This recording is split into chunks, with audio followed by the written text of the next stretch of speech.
Nick, um, tell us some of the adjustments that you've had to make.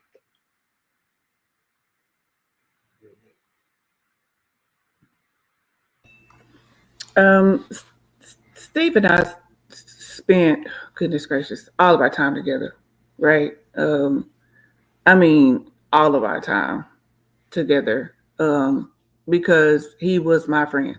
He was my best friend.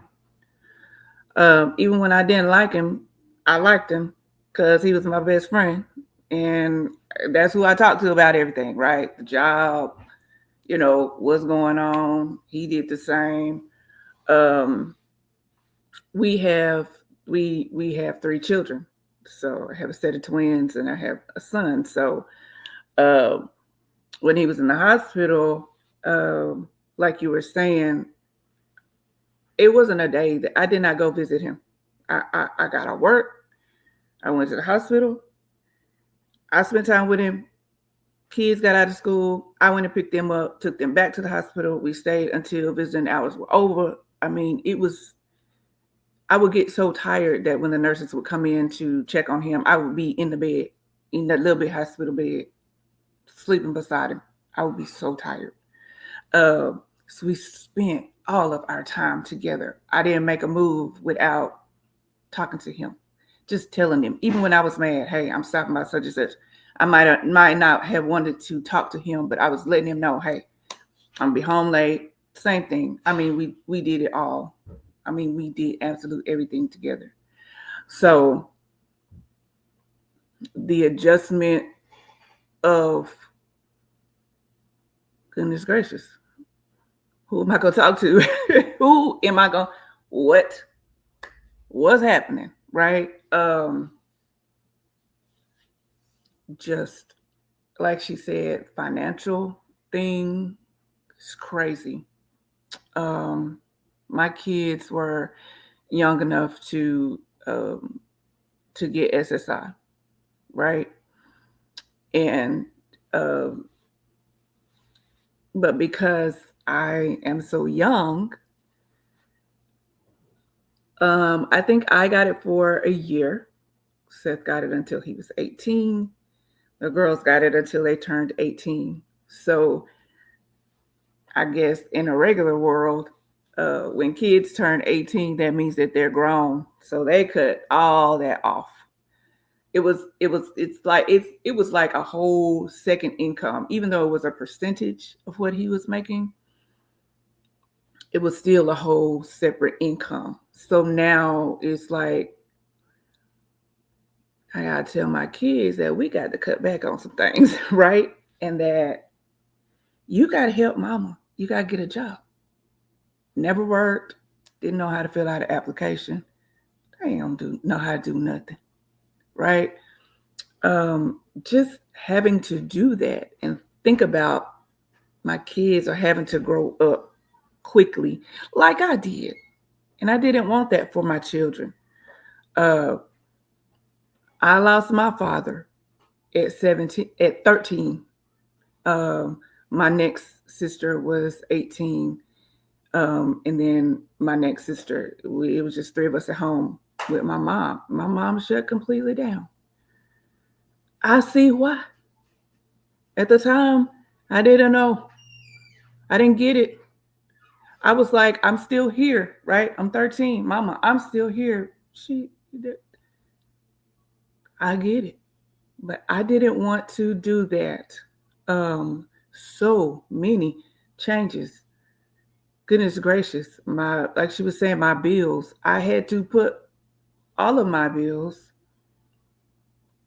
except my water bill. That's the only bill that's not on automatic pay. And still to this day, I will forget to pay my water bill. And the people at the water company, they know me because I forget to pay my water bill. And if they weren't on automatic pay, we'd probably be sitting in the dark. It's hard. You don't realize what a man does, right?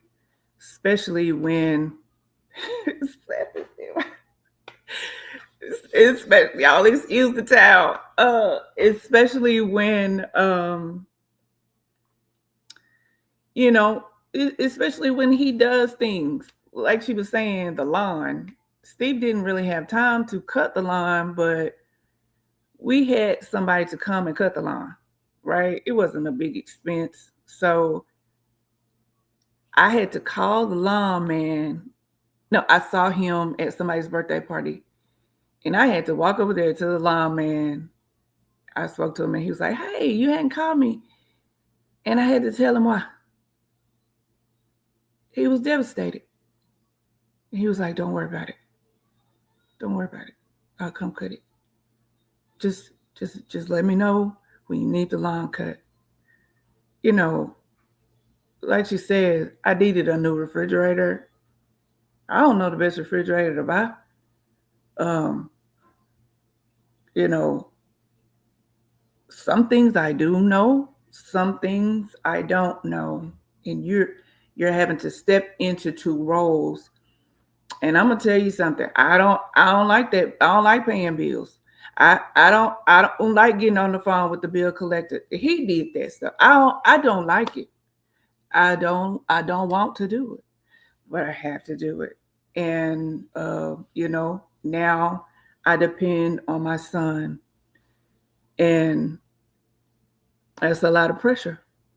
It's a lot of pressure. He's 21 now, and he wants to be 21. He can't sometimes because I need him. I need him. And I'd be so scared when he's out of my sight because he's all I got. That's my only son. And that's the only thing I got, you know, that I feel is close to his dad. Um, and that's just a lot of pressure, you know. He grieved hard. Seth grieved hard. He's still grieving. We all are. But I could relate more to the girls because they were 13 too. Um, but just driving to his football games with me and the girls, 3 women in the car on the road at night, going everywhere. Or Seth is going to school and I'm driving to the girls' basketball games by myself. Getting off work, tired, sleepy, it don't matter. It's just, my goodness. It's just a lot, man. It's just a lot that you realize that they did. I miss his presence as well. Um I in my grief when Steve passed away, I had to I had to take down all his pictures. Uh I wanted to move out of this home because I still see him where he sat. I did get a new bed. I had to. But ironically, I sleep on his side of the bed. I can't even sleep on my side of the bed. I sleep on where he slept. It doesn't even feel right to sleep on my side of the bed. I've tried. And I can't do it to save my life. Can't do it.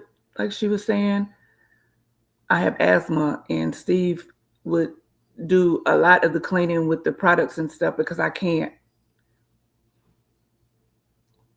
Now I have to get Seth to do it.